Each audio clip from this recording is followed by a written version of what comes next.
નમસ્કાર વિદ્યાર્થી મિત્રો, જય શ્રી કૃષ્ણ. આપ સૌનું સ્વાગત છે અમારી ચેનલમાં. આજરોજ આપણે મળ્યા છીએ ફરી પાછા હેતુલક્ષી યુનિટની ચેપ્ટર નંબર 5 એટલે કે જૈવિક ક્રિયાઓના હેતુલક્ષી સોલ્યુશન માટે. અહીંયા જનરલી બોર્ડના પેપરની અંદર વિભાગ એમાં 24 ગુણનો વિભાગ રહેતો હોય છે, જેમાં ખાલી જગ્યા MCQ, ખરા ખોટા, જોડકા વગેરે આવતું હોય છે. અહીંયા આપણે દરેકના બોર્ડના પેપરના ગુણના ડબલ કરીને મૂકેલા છે, જેનાથી રિવિઝન એકદમ સરળ થાય. પ્રકરણ 5 જૈવિક ક્રિયાઓમાં જે IMP પ્રશ્નો છે તે બધાને અહીંયા આવરી લેવા પ્રયત્ન કરવામાં આવ્યો છે. તો શરૂઆત કરીએ આપણે MCQ થી. પાચન માર્ગનું સૌથી લાંબુ અંગ કયું? તો લાંબા અંગની વાત કરવામાં આવે ત્યારે નાનું આંતરડું છે એ આવશે. ત્યાર પછી આપણે આગળ વધીએ. સ્વયંપોષી માટે ખાલી જગ્યા જરૂરી આવશ્યક છે. તો કયા કયા તત્વો આવશ્યક હોય? તો કે ભાઈ ક્લોરોફિલ આવશ્યક હોય, સૂર્યનો પ્રકાશ હોય, કાર્બન ડાયોક્સાઇડ હોય તથા પાણી પણ હોય. એટલે જવાબ આવશે આપેલ તમામ.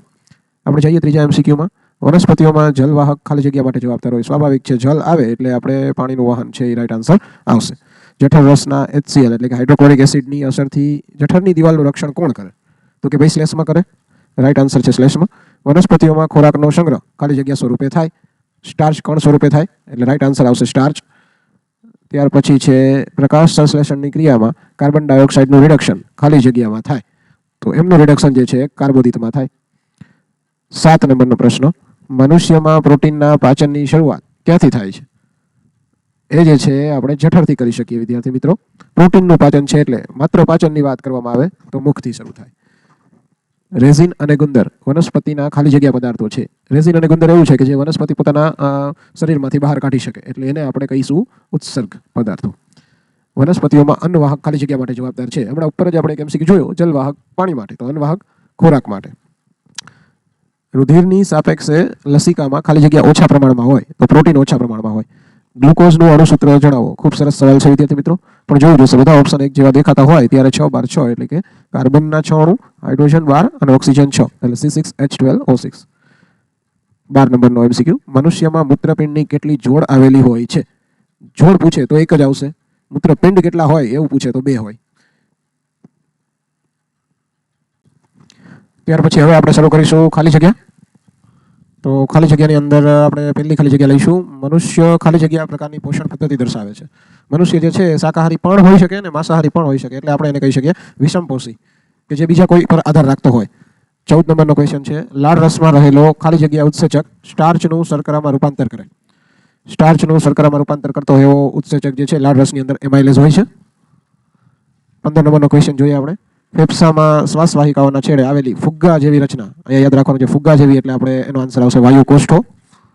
મનુષ્યનું નાનું આંતરડું અંદાજિત ખાલી જગ્યા મીટર લાંબુ હોય. જોવા જેવો સવાલ છે. 7.5, 5.7 કે 75? તો એનો જવાબ રાઈટ આન્સર આવશે 7.5 મીટર. કાર્બોદિત, પ્રોટીન અને ચરબીનું પૂર્ણ પાચન એટલે કે સંપૂર્ણ પાચન ખાલી જગ્યામાં થાય. દરેક વસ્તુ પચી કેમાં જાય? તો કે ભાઈ સિમ્પલ જવાબ છે નાનું આંતરડું. ચલો આગળ જોઈએ. 18 નંબરનો ક્વેશ્ચન. ખાલી જગ્યાનું હૃદય 2 ખંડનું બનેલું હોય. મનુષ્યનું હૃદય 4 ખંડોનું હોય, તો માછલીનું હૃદય 2 ખંડોનું બનેલું હોય. અનુવાહક પેશીમાં સુક્રોઝ વહન પામે ત્યારે શું વધી જતું હશે? તો કે ભાઈ એનો રાઈટ આન્સર આવશે આશ્રુતિ દબાણ વધી જતું હશે જ્યારે સુક્રોઝનું વહન પામે ત્યારે. અન્નવાહકમાં પ્રકાશ સંશ્લેષણની નિપજોનું વહન પામે તો એને આપણે સ્થળાંતર કહીશું વિદ્યાર્થી મિત્રો, સ્થળાંતર. ડાબા ક્ષેપકમાંથી નીકળતી ધમનીને મહાધમની તરીકે ઓળખવામાં આવે છે. ઉત્સર્ગ એકમનો અંતિમ છેડો ખાલી જગ્યામાં ખુલે. હવે ઉત્સર્ગ છે એટલે મૂત્રપિંડવાળી વાત હશે, તો ઓબ્વિયસલી એનો જવાબ આવશે સંગ્રહણ નલિકા. અમીબામાં ખોરાકનું પાચન ખાલી જગ્યામાં થાય છે. તો ખોટા પગ દ્વારા એમનો ખોરાક લેવામાં આવે છે. ફૂટપાથ ને ખોટા પગ બંને એક, એટલે એનો રાઈટ આન્સર આવશે અન્નધાની.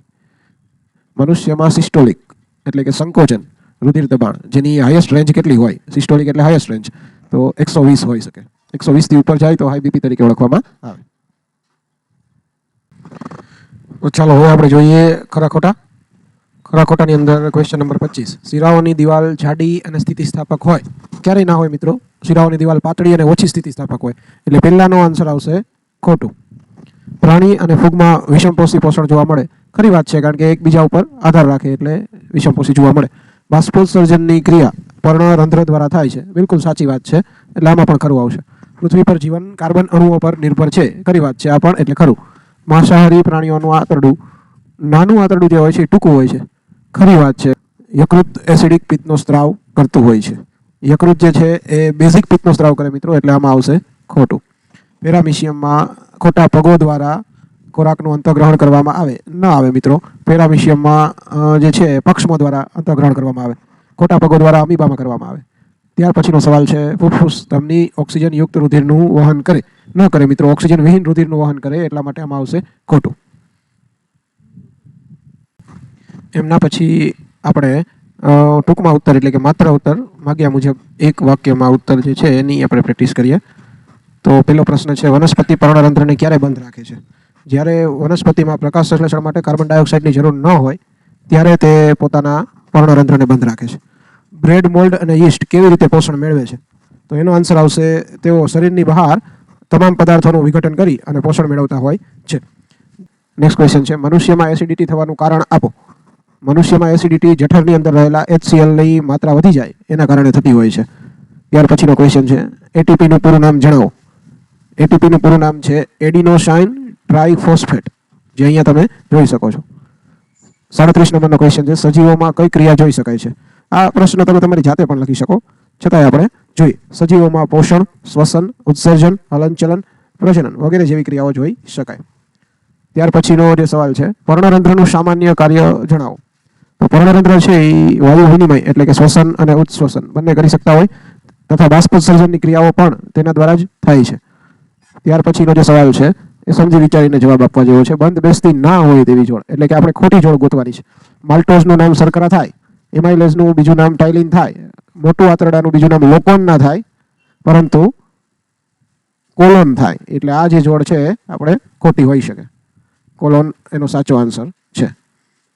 ત્યાર પછીનો જે સવાલ છે સામાન્ય તંદુરસ્ત વ્યક્તિમાં રોજ કેટલા લીટર પ્રારંભિક ગારણ ઉત્પન્ન થાય છે? તો એનો જે જવાબ છે 180 લીટર.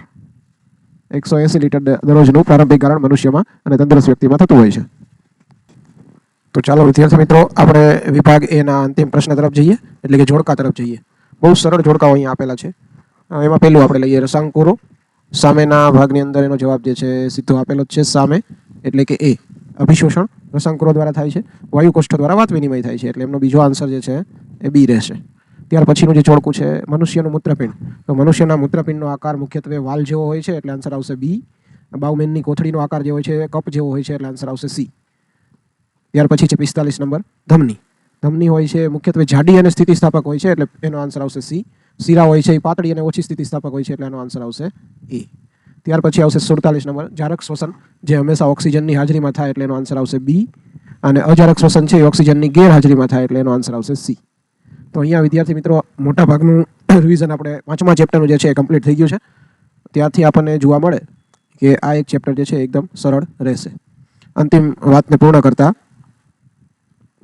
अपने कर्तव्य पर अटल रहने वाला ही सफल होता है. तो મળીએ આપણે ફરી પાછું કંઈક નવા ચેપ્ટર સાથે. તમને આ ચેપ્ટરનું રિવિઝન કેવું લાગ્યું તે જરૂરથી કોમેન્ટમાં જણાવજો અને શક્ય હોય તો તમારા મિત્રો સુધી પણ પહોંચાડજો. ફરી મળીશું, ત્યાં સુધી આવજો.